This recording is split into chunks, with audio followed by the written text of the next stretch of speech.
Hi everyone, and welcome to my slow and begrudging acceptance of 3 prizers as the new norm in Standard and Expanded. But you know, if I'm going to do that, I might as well pick a 3 prizer that's kind of been ignored in the wake of the recent rotation because, you know, it's still like outside of the meta and I get to do my whole rebel thing.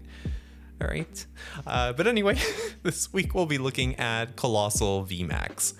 So, starting off with the big guy himself, Coalossal VMAX is a beefy fighting type with 330 HP and 2 attacks. Eruption Shot is the one we really care about. For a single fighting energy, you do 40 damage base, and then you discard the top card of your deck.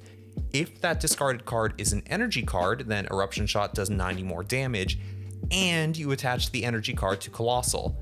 And remember, that's not basic energy, it's any energy. You also have G-Max Boulder, which does 240 damage for 3 fighting and 1 colorless, but to be honest, this attack just needs to exist in your opponent's mind for the most part, and it's really not what you're rushing towards here. Eruption Shot, to be frank, is the way to go because it's cheap and it provides good damage for cost. The idea basically with this deck is to chain together Eruption Shots while using your many healing and scoop up options to avoid giving up any prizes at all. It's kind of a slow roll strategy, but it works. Now, to ensure that you stack the deck with the energy to at least make Eruption Shot worth your time, you basically have 2 options. First up is Oranguru, the great Monkey himself. Its Primate Wisdom ability lets you swap a card from your hand with the top card of your deck, so obviously you use this to stack the energy needed for Eruption Shot, and it is your most straightforward way of doing so. And you run 2 of these guys because smart players will immediately target the Monkey, so having a backup is a must. If you really want to, I wouldn't look at you askew for running 3 because it is that valuable and you really want to see this in your first turn or 2. Next, we have Magcargo, which has the Smooth Over ability. It lets you search your deck for any card and then place it on top of your deck. So at its worst, it stacks your deck with an energy, but when paired with Oranguru, you can use it to search out any card and stack your deck with an energy from your hand. It makes for a really nice engine when you can get it set up and basically means that you can have pretty much any card you want once per turn anyway. The Galarian Sirfetch'd is there for a big burst of damage when needed. Coalossal can accumulate a lot of energy through Eruption Shot, but if Coalossal is close to being KO'd, then you run the risk of losing all those valuable resources. So you can use Sirfetch'd to remove those energies from Coalossal, maybe hit the big guy with a Max Potion for free, while smashing your opponent for 200 plus damage in one go. A Diancie is a bench sitter that gives your fighting types a nice 20 damage buff, and that's it. You literally just make Coalossal's job a lot easier, and it helps you overcome resistance a little bit, which can make Eruption Shot somewhat underwhelming. And you have a support duo in Crobat V and Tapu Lele-GX. You draw cards and fetch a supporter. Obviously enough. There's no Dedenne GX here because I don't want to toss valuable pieces like energy cards and healing options, plus Dedenne is a much softer target than the other 2, so best to avoid it completely. Our draw supporter package consists of N, Professor Sycamore, and Colress. Now, I actually favor N because as soon as your opponent manages to take out a Coalossal, you can start setting them to 3 cards repeatedly, potentially stopping them from gusting around your remaining VMAX to steal the remaining prizes. Sycamore is there for when you just need that hard draw power, and Colress is great because it offers some powerful shuffle draw since your bench will usually be pretty fat, and your opponent's likely will be as well. A Guzma provides some much needed gusting and pairs very well with Galarian Sirfetch'd to get off some really powerful attacks. Korrina is a nice one-off to provide some additional Pokemon search and maybe grab a key item like Max Potion or a Heavy Ball. And then there's Acerola, which lets you scoop up a Pokemon and all cards attached to it into your hand, as long as the Pokemon has 1 damage counter on it. This is straight up broken with VMAXs and can allow you to easily deny prizes. You just scoop up a VMAX, move up a new one, and then start using Eruption Shot over and over and over again. Versus Seeker is here at 4 for obvious reasons. We don't have that many extenders, so seeing this often is very important. Later in the game, it's extremely powerful when you use it alongside the Magcargo Monkey engine to essentially grab whatever supporter we need in the moment, maybe an N for example at a critical junction. Our Pokeball package is just Quick Ball and Heavy Ball. Heavy Ball is a free search on most of our key pieces, grabbing basics and evolutions alike, and Quick Ball is an easy way to fetch things like Monkey or Tapu Lele in a pinch. And alongside Korrina, you're never really wanting for search options. Max Potion completely heals any Pokemon at the cost of discarding all energy attached to it. Now, that is usually a steep cost, but as long as you don't chase the prospect of a Max Boulder too hard, you might only lose 1 to 2 energies, which are easily replaced. And believe me, healing a VMAX back to full is so demoralizing for your opponent. Our ace spec of choice is Scoop Up Cyclone. The Scramble Switch is admittedly great here too, but I don't have one, so having a non-supporter Acerola was the next best option. You can straight up deny prizes with this, and recover valuable energies to get the Eruption Shot train going again. Ordinary Rod provides a bit of recovery, getting fighting energy back mostly, as well as engine pieces like Monkey and Magcargo. Martial Arts Dojo can allow Coalossal to hit even harder if you do fall behind, and as long as you have 1 basic fighting energy attached, you can easily do 170 damage with each Eruption Shot, which is, important to note, a 2KO on pretty much every VMAX. And we play a high Float Stone count because most of our guys are fat and you often need to pivot around in combination with your scooping up options.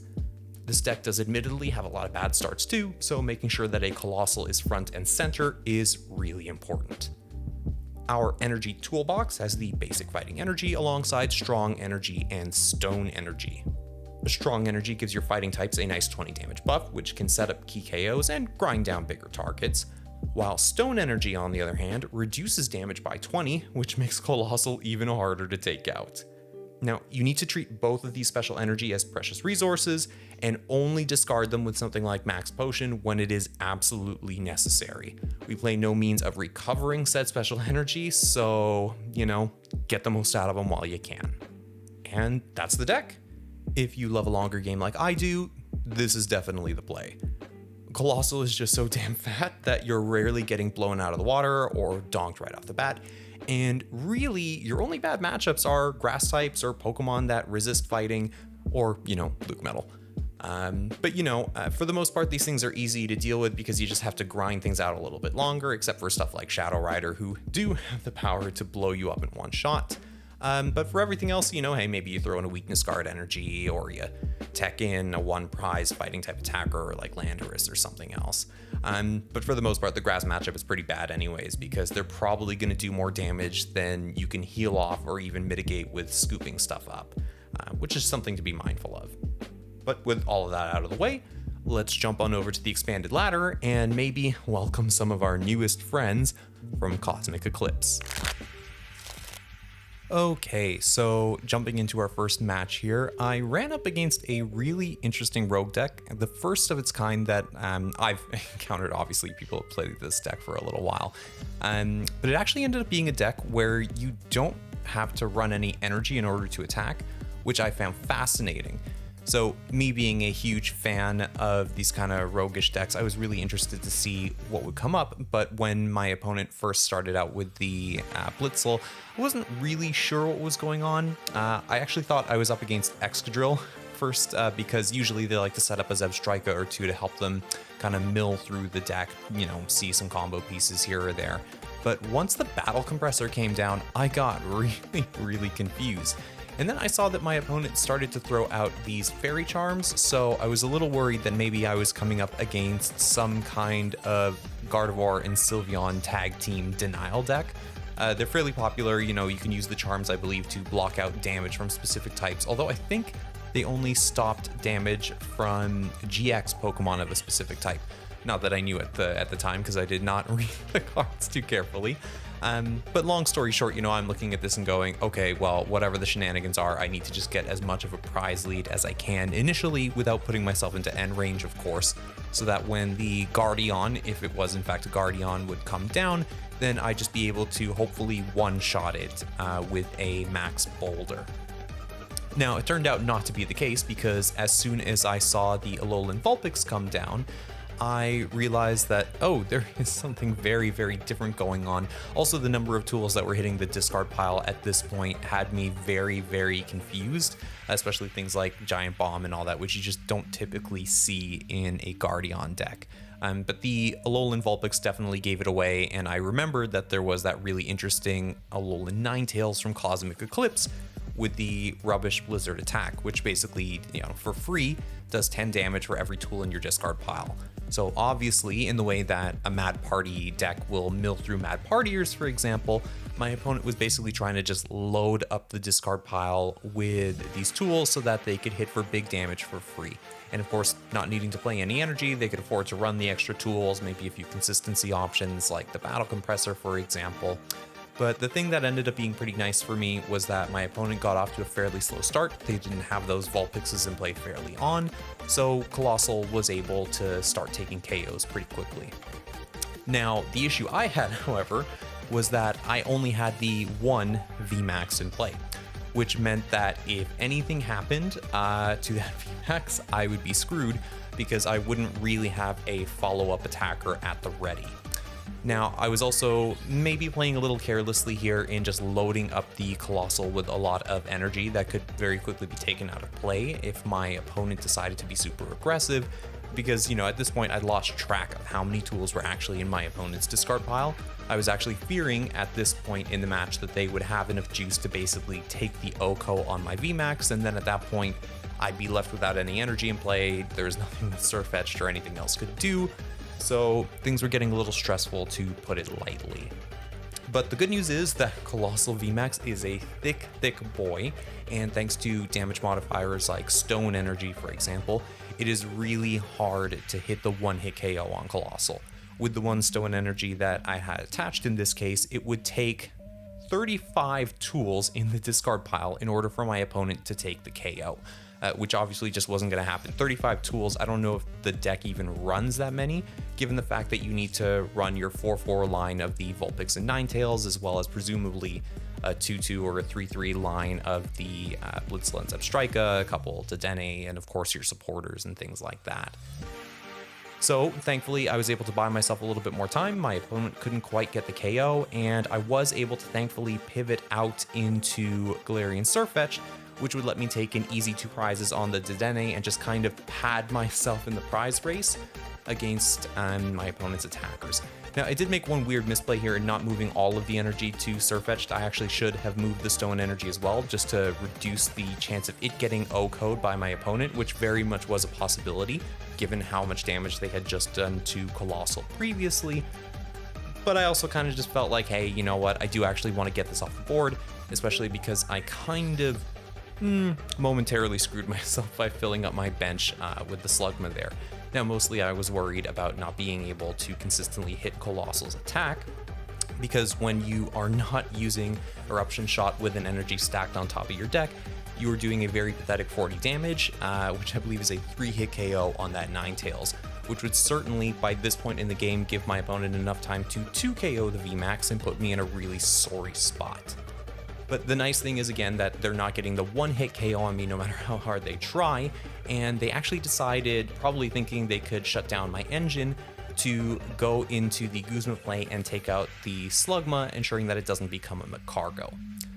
Now, I was still obviously in a really awkward spot because I wouldn't be able to stack my deck this turn, but thankfully Sirfetch'd did not get KO'd because they decided to Guzma up the Slugma instead, and so I was able to just go for the Guzma play of my own and take out a Vulpix, denying my opponent an additional attacker and basically putting them in a spot where, hey, you have no way to take 5 prizes in one turn. You can take the Sirfetch'd if you want, but outside of any weird gusting shenanigans and a giant bomb or anything like that, I'm just going to be able to come in and KO the Ninetales, which is exactly what I did. It's a very simple matter of just stacking the deck, evolving up the extra VMAX finally for a little bit of insurance. Why? I don't know. In fact, it was a little rude of me to kind of play it out here, but I guess I was just going through the motions and making sure, I set up those good habits. And then from there, it was just a very quick Eruption Shot to finish off the game.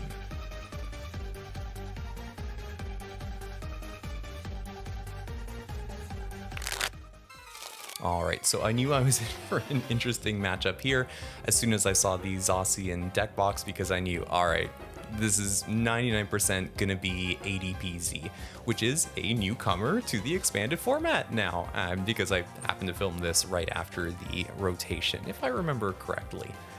But either way, ADP, super threatening when it was still in Standard, and in Expanded, it has access to a lot of really scary tools like Double Dragon Energy, so I knew I was in for a very, very tough match. Now, thankfully, right at the outset, I was able to get up my 2 Coalossal, which generally speaking is what you want to have by the first turn. One of my favorite plays to do here in order to deny KOs is to constantly use things like Acerola or Scoop Up Cyclone to pick up 1 VMAX, bring up a V, evolve that new V into a VMAX, and kind of just continue on, essentially having erase the damage. And you know, for a first turn, it's pretty good. I got an energy on, so I could ensure the eruption shot. I've got a couple of stone energy in hand, so you know, if everything goes well, I can basically get myself a follow-up attack, or at least soften the blow to make sure that Zacian doesn't take me out in one shot. And I do have the end there just in case things get a little bit spicy in the early turns, but also to make sure that I can actually see the VMAX and get rolling, because you do not attack with the V in this deck. If you are attacking with Coalossal V, you are in a really, really sorry state. And as for my opponent, they were off to the usual ADPZ things, basically hitting literally everything they need to, getting a Zacian established, their Jirachi is there good to go, they've got the ADP with the water energy on, they've got Oranguru to improve their consistency a little bit, and then a Cherish Ball comes down to fetch the Dedenne GX. So, you know, basically they're turboing through their deck and ensuring that they're always going to have the combo pieces required in order to prosecute a pretty aggressive game. And when I say my opponent prosecuted an aggressive game, I mean they went really aggressive here. Instead, you'll see it in a little bit, instead of maybe taking the more cautious route and setting themselves up for success, they decided to just go in hot to try and take a KO as quickly as possible, and that did actually end up costing them. Now, off of a nice fat Colress, I was able to get Oranguru, I was able to get the VMAX, and a healthy supply of energy, which basically meant that from here, you know, I had nothing to worry about. I could start doing pretty significant damage to the ADP, and in fact, I'm already threatening a 2 KO thanks to the Diancie Prism Star that I was also able to grab. So at this point, it's up to my opponent. Do they want to go for the Altered Creation and kind of just make it a little easier for their Zacians to try and chunk through my guys?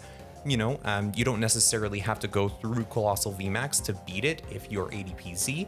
All you can do is boss around it and start taking stuff out in order to take an easy 3 prizes on, let's say, a Lele, and if I have to put down a Dedenne, or if I'm not able to evolve up that V on the bench, those are 2 very easy prizes that you can claim and just very quickly sort out the game. Now, my opponent did attach to the ADP, so I suspected right away that, yeah, they're just going to pop the Altered Creation and then basically try and use 2 Zacians to just gust and finish up the game. But worryingly, they were burning through their supplies pretty quick as well. I noticed already 1 boss was in the discard pile. I thought, okay, well, they haven't taken a prize yet, so there's a good chance it's in there as well. And in fact, they actually duck out with the ADP and go into a Zacian to smack me for a big 230 damage. Now, at this point, I was a little torn on what to do, because on the one hand, I could try and maybe scoop up this Coalossal.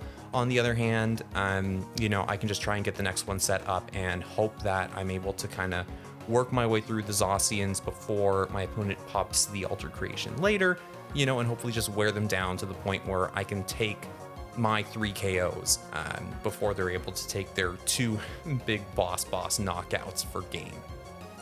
Now, ultimately, by taking the route I did, prioritizing having access to more cards through the use of the Colress, you know, I did essentially mean that I was going to lose the VMAX as well as a healthy supply of energy. The trade-off being that, well, I've severely damaged a Zacian now, I'm forcing them to bring up another one, but again, I'm losing one of my main attackers, and if my opponent wants to, at any point, basically here, pop the Altered Creation, then it's 1 more KO in order for them to take game. I was very aware of that, and I had to be mindful because the ADP still had a water energy on there, both Zacians are at full energy, and I'm not getting 1-hit KO at any point right now. Right, and again, I'm down one of my main attackers, I had no access to a draw supporter at this time, so things were pretty dire. So I bring up the VMAX, and thankfully I'm able to get the Heavy Ball to ensure that at least 1 target on my bench is not going to give up an easy prize. Basically now I am going to force them to go through 2 more VMAXs at the end of the game.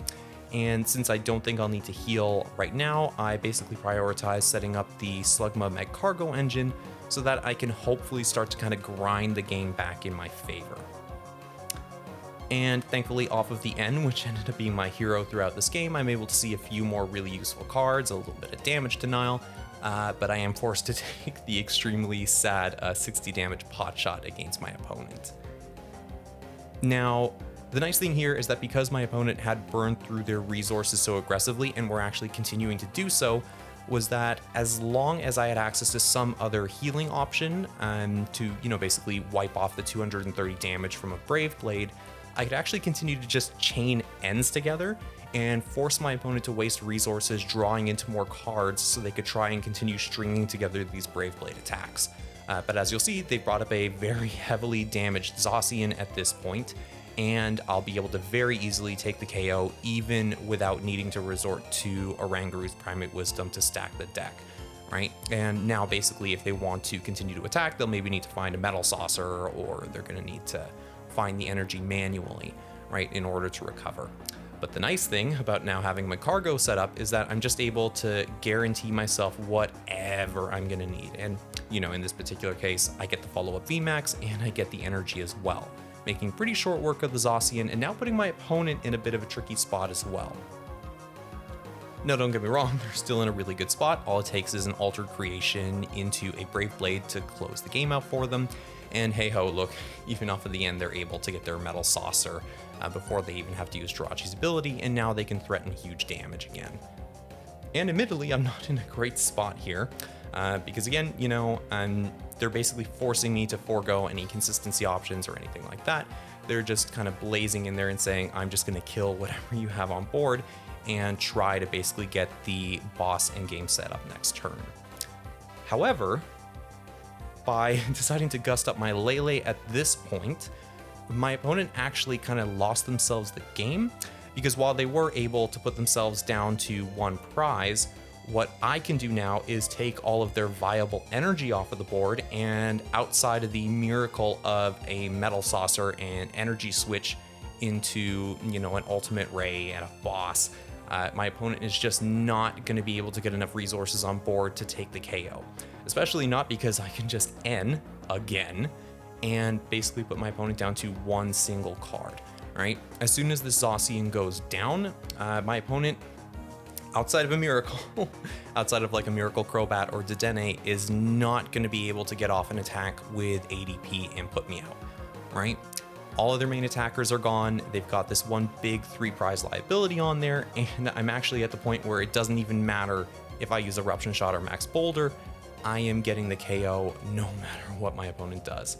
Now, they of course rip the research off of the N, which, never lucky. But at the end of the day, the best they can do is just manually attach one energy. It does look like they are basically out of resources. They don't have like a Metal Saucer and energy switch combo. And even if they did, they can't boss anything in order to take the KO. So instead, they go for the Zamazenta, which is the smart play to take because I literally cannot damage it. But with a VS Seeker in hand, I have pretty easy access to a Guzma, and from there, I'm able to make pretty short work of the ADP, slapping on that strong energy for insult. Oh, 320. Ooh. And there we go. Okay, so it goes without saying that Coalossal is too fat to fail. VMAXs with their massive HP stats are eager abusers of cards like Acerola and Max Potion because, newsflash, it's really hard to do 300 plus damage in one go, outside of weakness, of course. So, as long as you can follow up your damage denial with a pretty cheap attack, you're golden. Coalossal just happens to have such a cheap attack that does ludicrous damage for its cost. Eruption Shot usually guarantees a 2-hit KO on everything once you factor in our damage modifiers like Strong Energy and Diancie Prism Star, so you're pretty well poised to take on anything aside from the likes of Luke Metal. Now, one thing that I really loved about this archetype was discovering how consistent it actually was. Once that Monkey Magcargo engine is set up, you essentially have access to whatever you want, whenever you want. So outside of bad luck or misplays, your turn will always go exactly as planned because you can literally rip any card you want from your deck. Now, the deck does have some issues in that it is extremely linear, and save for the odd, duck and its onion leek lance, you're basically all in on Coalossal. If the big dumb rock can't hack it, then yeah, you're kind of done. And there isn't much aside from grass types and invincible Pokemon that can give you a really hard time, so it's not the worst thing in the world. All in all, I really enjoyed the deck. It was a great way to learn proper sequencing, and it really does force you to slow down and take a more methodical approach to your gameplay. I also think this is a solid pick for anyone looking to get into Expanded, generally speaking, especially since Coalossal is kind of crappy in Standard right now, so you can actually pick up most of the required cards for pretty cheap. And that'll about wrap it up, guys. You know the drill by now. If you enjoyed the video, leave a like, leave a comment, and subscribe if you haven't already. I will be looking at one more VMAX list, I think, before the next episode of Deck Boss comes out, because I really am trying to settle on, what that ladder grinding main is going to be, at least for the remaining lifespan of PTCGO. And, with trades going a little nuts these days, I might be able to pick up something fairly interesting and really mess around with all the tools that we'll have in Expanded before that format kind of goes away for a little while. So if you guys have any suggestions, if there are any other VMAXs you maybe want me to check out, definitely leave that in the comments as well, and I will see what I can throw together. And do stay tuned for a barrage of Deck Boss episodes because, well, I won't be able to do much with those older cards in a little while, so I'm going to try and, make the most of PTCGO and the expanded card pool while they are still there. And really, that's it, guys. You enjoy what's left of your day, and as always, take it easy.